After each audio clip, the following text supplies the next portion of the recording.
Book 2, Chapter 5, Wyvern Tor. Twilight stretched its long fingers across the camp as the final remnants of battle faded from their bodies, if not their minds. Their wagon was positioned at the edge of a small clearing they'd chosen for the night's rest. Zira stood at the perimeter of the camp, her skin pink and raw from the vigorous scrubbing she had subjected herself earlier. Her hands still trembled slightly as she clutched the fabric around herself like armor. Behind her, a small fire consumed the last traces of her previous clothing, reducing to ashes what she'd worn during their encounter with the undead. Yet, the destruction of fabric had done little to cleanse her thoughts. Every time she closed her eyes, she could feel the clammy, rotting hands of the zombies reaching for her, their touch an abomination against her very nature. "At this rate, you'll run out of clothes before we reach the next town," Doreen remarked, approaching with nimble steps that barely disturbed the undergrowth. "And I'm not lending you mine when that happens."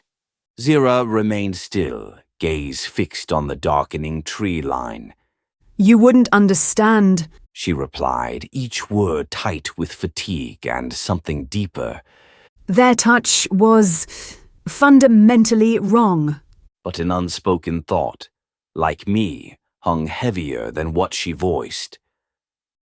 The firelight cast long shadows as the group settled around the campfire.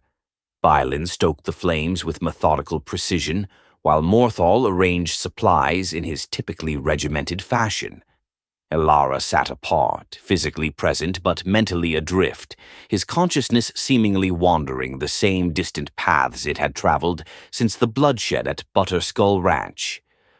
Doreen's theatrical throat-clearing punctured the silence. All eyes tracked to her fingers as they unfurled to reveal a small green ring.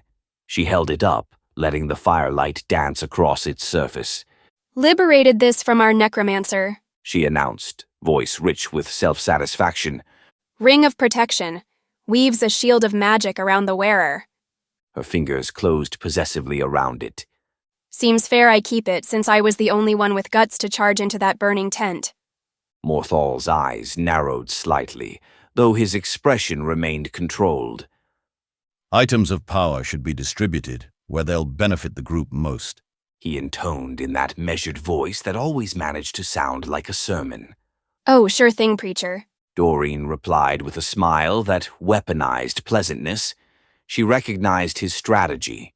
The ring was currency, buying amnesty for the Red Wizard's suspiciously convenient demise. "Just saying I've earned it is all." Zira, who had been silent since joining the circle, suddenly spoke. "I think Elara should have it." All eyes turned to her, including Elara's, which widened slightly in surprise. "He's been brought to his knees in virtually every confrontation," she continued, her voice gathering strength. "At Tressendar Manor, at Butterskull Ranch against the zombies today." Her eyes flickered briefly to Elara's, then away. "We need him standing, not bleeding out in the dirt. The ring serves that necessity." The statement hung in the air. Finally, Balin nodded in agreement, his beard bobbing with the motion. "Makes sense," he rumbled. "Man who falls most needs help standing." Morthal stroked his chin, considering. "Helm teaches us to place our shields before those who need protection most. I agree with Zira." Doreen's face flickered between emotions, disappointment, resignation, calculation, before settling on a tight smile. "Well, if you all think so." She stood and crossed to Elara, holding out the ring. At the last moment, rather than placing it in his palm, she tossed it at his face. "Try not to lose it," she added with venomous cheer. Elara's hand snapped upward, catching the ring midair with elven reflexes. "Thank you," he replied softly, his eyes finding Zira's across the flames. The moment fractured as Morthal rose with deliberate solemnity, retrieving the Red Wizard's staff from beside their supplies. He elevated it theatrically, firelight transforming the polished wood into something sinister, its surface seeming to consume light rather than reflect it, arcane runes pulsing faintly along its length. Power sought without wisdom yields only destruction, He intoned, his voice descending into the resonant register they'd privately labeled his sermon cadence. Dark magic walks hand in hand with corruption of the soul. With sudden violence, he snapped the staff across his knee. The crack of splintering wood reverberated through the clearing as magical energies escaped in wisps of sickly emerald light. Morthal tossed both halves into the fire, where they began to burn with an unnatural flame that bathed every face in corpse light. Helm's light has guided us through darkness once more, He continued, raising his voice as though addressing a congregation rather than 4 exhausted companions. His chest swelled visibly with pride. My prayers turn the tide of battle today. The undead cannot stand before the righteous power of the Vigilant One. Doreen snorted, not bothering to hide her skepticism. Yes, your prayers were certainly loud, She picked at dirt under her fingernails with a small knife. especially when you were yelling that, "The wizard is playing with us." I recall my flames reducing several of those creatures to ash as well. Zyra murmured, transfixed by the unnatural writhing of the burning staff fragments. And my arrows found their marks before your hammer ever swung. Doreen added, exchanging a rare look of solidarity with Zyra. Morthal's expression faltered, his moment of glory dimming as reality intruded upon his narrative. His shoulders, which had been thrown back in righteous pride, sagged slightly. Well, of course, you all contributed. He conceded, the sermon bleeding from his voice. Helm works through many instruments. He touched his holy symbol, seeking reassurance. Though some instruments require constant tuning. He muttered quietly to himself. As night claimed the forest, the group prepared for rest. Zyra and Doreen assumed first watch, positioning themselves at opposite corners of the camp. Morthal arranged his bedroll with military precision, smoothing each wrinkle from the fabric before kneeling for his evening devotions. Before his first prayer could form, Elara materialized beside him, approaching with uncharacteristic hesitation. He tugged at Morthal's sleeve with an almost childlike uncertainty, his customary martial poise conspicuously absent. Might I have a word? Alone? The whisper carried fragility rarely heard from the swordsman. They withdrew to a nearby copse where moonlight sieved through sparse canopy, painting their features in silver and shadow. I'm sorry. He began, his words tumbling out with unexpected urgency.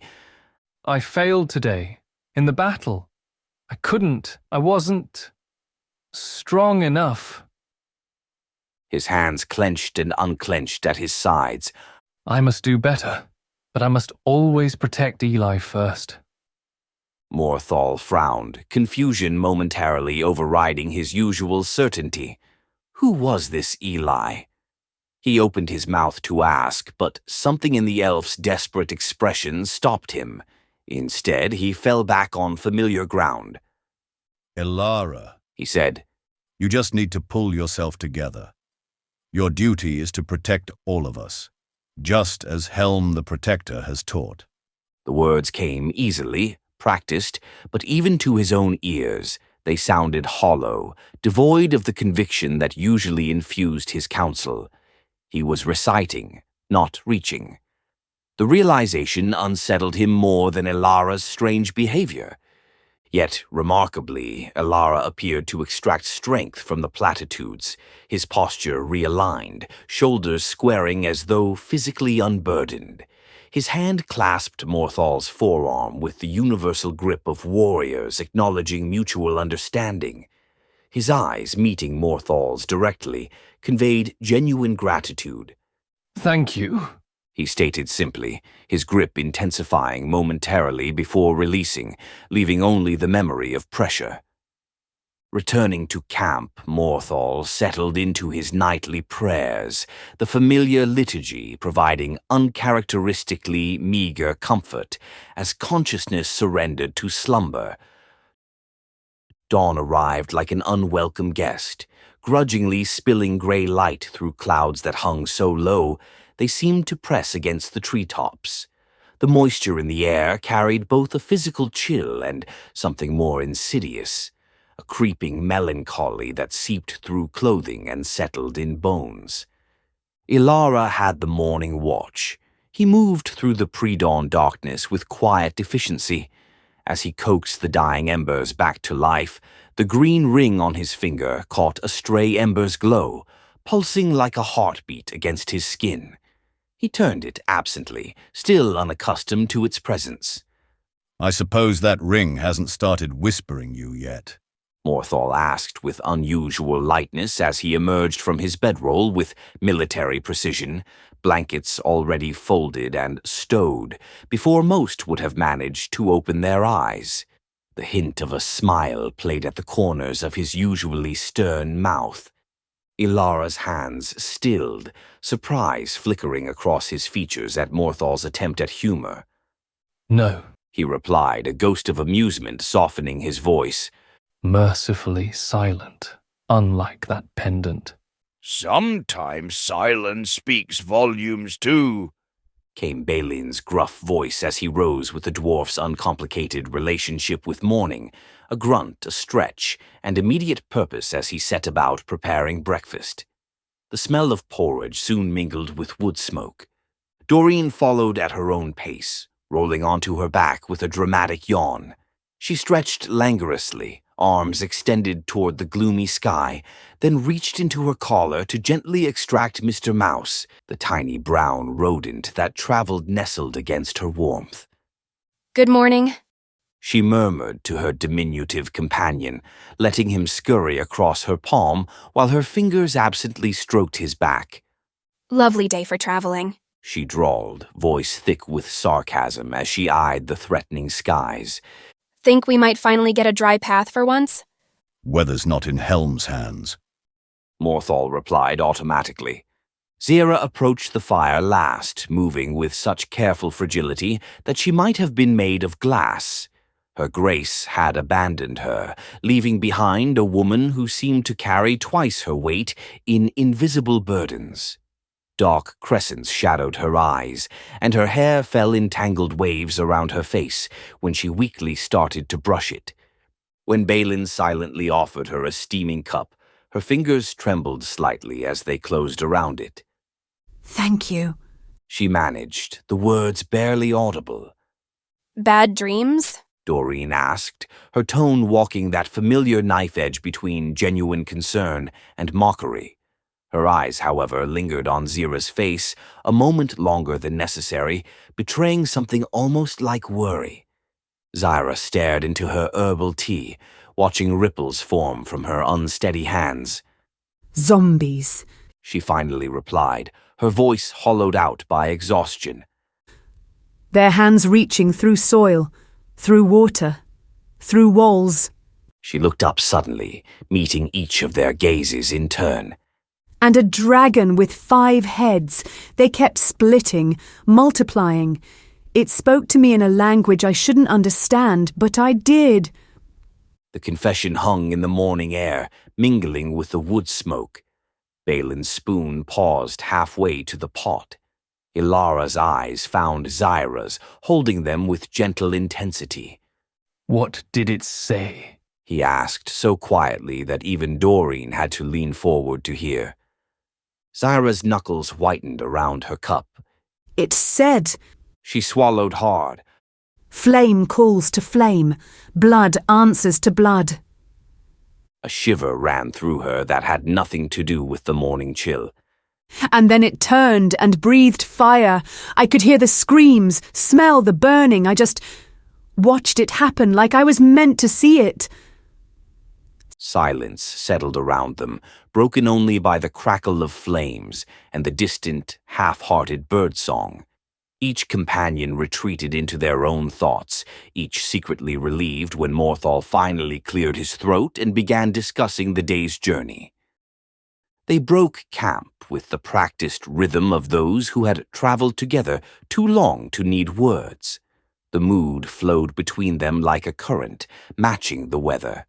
Gray, oppressive, pregnant with unspoken dread. As they set off toward Wyvern Tor, Zira remained wrapped in her silence, her eyes continually drifting to the shrouded horizon.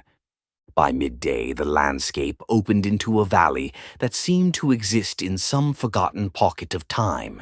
Ancient ruins emerged from the earth like the bones of a buried civilization, walls worn to jagged teeth, archways supporting nothing but memory, collapsed towers that perhaps once pierced the sky. Nature had reclaimed much, with vines strangling stone and roots cracking foundations, but the ghosts of former grandeur haunted every weathered surface. What was this place? Zara asked, her voice startling everyone after her morning-long silence. Balin approached a fallen column with unexpected reverence. His calloused fingers traced symbols that had defied both weather and time. Some old kingdom, he finally said, his voice soft with rare wonder.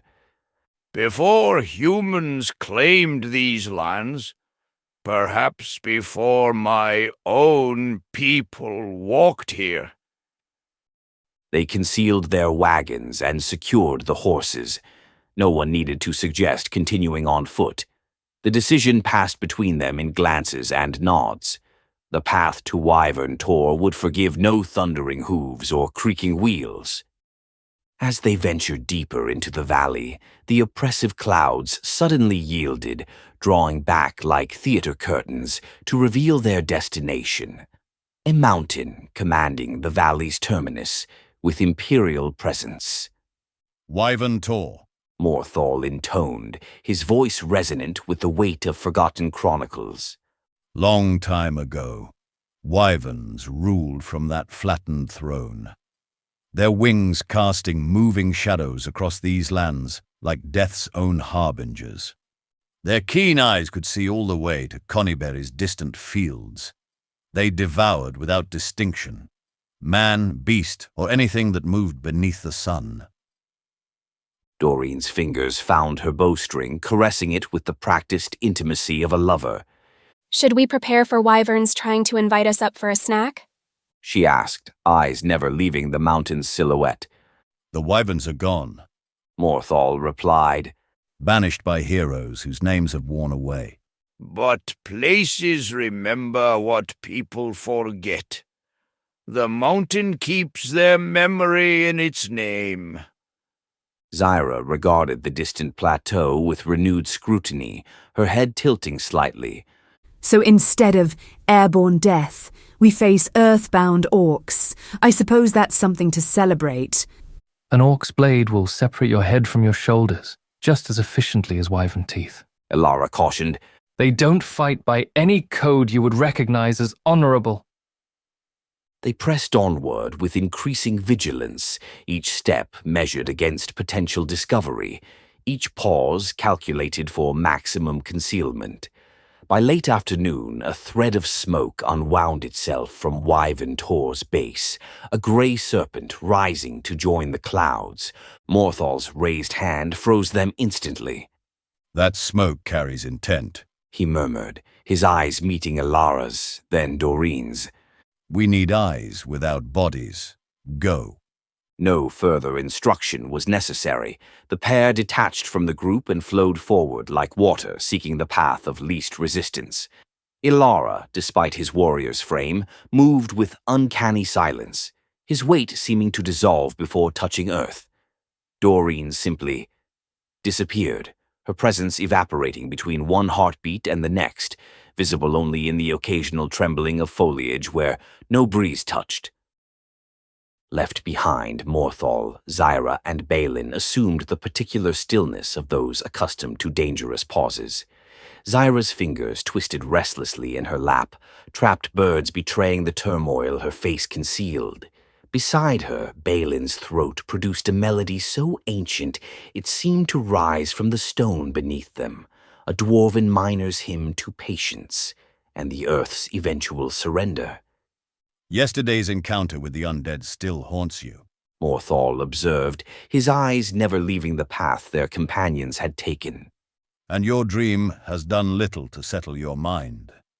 Zyra's hesitation stretched taut before breaking. The wrongness in them She said carefully, measuring each word. made me think about things I usually keep buried. Her gaze dropped to her restless hands, unwilling to speak the true fear aloud, that the corruption she had witnessed had awakened questions about what might lurk in her own blood. Morthal's expression softened with concern. We all carry shadows, Zyra. Facing the undead stirs different fears in each of us. Some of us weren't born with the luxury of knowing what we truly are. Morthal's mouth opened, then closed. His gaze returned to the horizon, the silence between them growing thick with unspoken words. For all his experience with blade and battle, this terrain of hidden fears left him powerless, afraid any attempted comfort would only deepen the wound he couldn't see. Suddenly, Doreen materialized from shadows, her face etched with news. Found them. Cave entrance nestled where mountain meets earth. 2 sentries, all muscle and vigilance. Stream cuts between us and them with open ground we'd have to cross. They'd spot us before we were halfway.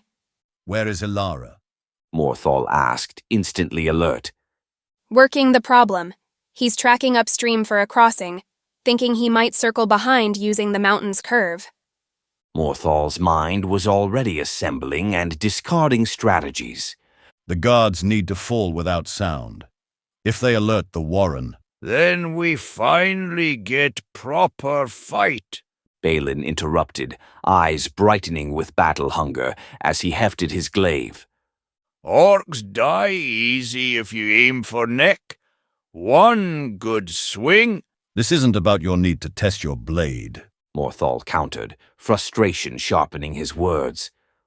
Orcs in numbers. Numbers. Balin scoffed. Just mean more necks for cutting. You're entirely missing the... Are you two seriously arguing orc-killing techniques while Ilara is out there alone? Zira's voice cut between them like a blade of ice. Perhaps save this riveting tactical discourse for another time.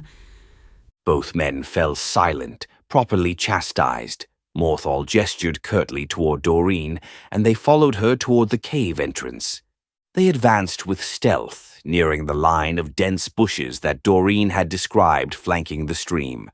Just ahead lay their objective, a jagged mouth torn into the mountain's base. Framing this dark portal were 2 orc sentries. Their greenish hides bore a tapestry of ritual scarification and crude ink work. Each clutched a massive axe whose edge told stories of previous victims, much like their cobbled armor assembled from conquered foes. Between them and their quarry flowed the stream, crystalline and treacherous, offering only one crossing where nature had arranged stepping stones. Anyone using this path would perform in full view of those watchful eyes. As they approached the final stretch of cover, Morthal suddenly tensed, his raised hand commanding immediate stillness. Balin's foot slipped on the wet stone. The mighty glaive shifted, its metal-bound haft connecting with Morthal's backplate with a damning metallic report. The sound leapt across water and open ground with merciless clarity. Both orcs snapped to attention, their posture transforming from bored vigilance to predatory focus, yellow eyes swiveling toward the thicket with animal precision. Down! Morthal commanded, his palm flattening against Zira's shoulder as he pressed everyone deeper into concealment. No one moves until my mark. His eyes swept the opposite shore, seeking Ilara's position, finding only empty shadows where the elf should be. We need to coordinate our... The whispered release of Doreen's bowstring finished his sentence differently. Her arrow crossed the clearing with deadly efficiency, burying itself in the nearest orc's chest, with such precision that the creature merely looked confused before toppling backward, death arriving before pain could register. Morthal's rebuke died unspoken as Zira shifted forward, ancient syllables crystallized on her tongue, condensing into fire that leapt from her fingertips toward the remaining sentry. The blazing projectile seared across the open ground, only to miss its mark, exploding against stone in a shower of fire fragments. Balin erupted from cover with surprising grace, his stocky form launching across the ford with battlefield precision. "By the bones of my fathers!" The ancient dwarven battle cry rumbled from his chest as his blade caught sunlight. Simultaneously, the underbrush across the stream disgorged Elara's lithe form, twin swords already describing deadly arcs as he converged on the orc from the opposite angle, elven speed closing the gap with preternatural swiftness. Morthal stood frozen for a heartbeat, watching his plan disintegrate into chaos. Everyone had moved before his signal. Everyone was already engaged while he stood paralyzed under a tree. "Helm, guide me." He muttered, scrambling to draw his sword and shield. Everyone was supposed to wait. Ahead, Doreen and Zira were already splashing through the ford. Elara had nearly reached the remaining orc. Balin was halfway across the stream, breathing heavily. Desperate to catch up, Morthal abandoned caution and sprinted toward the ford. Rather than waste time crossing through the water, he attempted to leap from bank to bank. "Get out of the way!" He shouted to Zira and Doreen, who were directly in his path. His foot slipped on the wet stone. One moment he was airborne, the next he was face first in the cold mountain stream, water flooding his helm and armor. On the other side, Doreen loosed another arrow. It found its mark in the second orc's throat, silencing its warning cry before it could begin. The creature dropped to its knees, then toppled forward into the dust. Elara, reaching the fallen orc a moment too late to engage, barely broke stride as he continued past the guards and into the cave. Doreen and Zira exchanged an alarmed glance before rushing after him, leaving Morthal slipping on the stream. Why did he go in alone? Zira demanded as they ran. What is he thinking? Doreen shook her head. He hasn't been right since Butterskull. Something's broken in him. Doreen halted abruptly at the cave mouth, arm outstretched to bar Zira's advance. From within came a rising cacophony, steel striking steel, guttural orchestration of orc war cries, and beneath it all, the unmistakable sound of Elara's voice, tight with exertion. Wait, Doreen whispered, head tilted as she deciphered the echoes. something's wrong. The fighting is coming toward us. Zira's eyes narrowed as she listened. That's not the sound of a strategic withdrawal. The unmistakable rhythm of desperate flight reverberated from the darkness, feet striking stone in rapid succession, accompanied by the heavier, numerous footfalls of pursuit. That's a dozen orcs at least. Doreen concluded, already backing away from the entrance. Morthal finally caught up, river water cascading from his plate armor in miniature waterfalls. His arrival announced by both squelching boots and the fury etched across his face. "What in Helm's name have you unleashed?" He hissed. The question vanished beneath urgent reality as shadows within the passage shifted, heralding the imminent arrival of Elara and whatever horde had forced the master swordsman into headlong flight. Elara retreated further toward them, his once pristine form now decorated with a constellation of wounds. "What madness possessed you?" Morthal roared over the clash of steel. Elara offered no explanation, could spare no fraction of focus as two orcs pressed their advantage. Their crude axes moved with surprising coordination, one sweeping for his legs while the other descended toward his collarbone. Zyra's fingers danced through ancient patterns, the air crackling as she shaped raw power into directed destruction. Her firebolt screamed past Elora with precision, engulfing the first orc's torso in blue-white flames. The creature's war cry transformed into something primal and horrifying as it staggered backward, colliding with its kin. Simultaneously, Doreen's bowstring released with a whispered promise of death. Her arrow found the junction between the same orc's neck and shoulder, killing it instantly. Morthal thrust forward his holy symbol, its polished surface catching the dim light as water still streamed from his armor. Helm, watchful protector, extend your hammer. The invocation manifested as a golden warhammer fighting at Elara's side.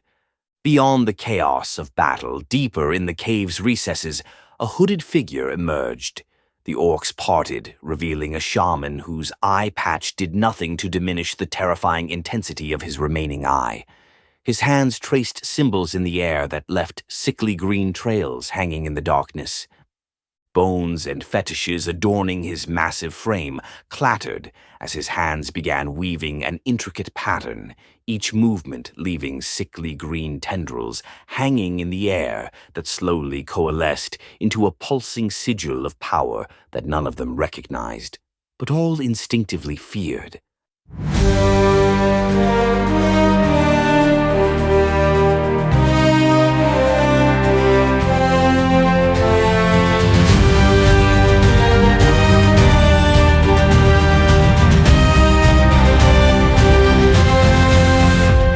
Zo kennen, lysgyntan, yn y ffilm yn gweithio sbryn o'r gorwydd tan.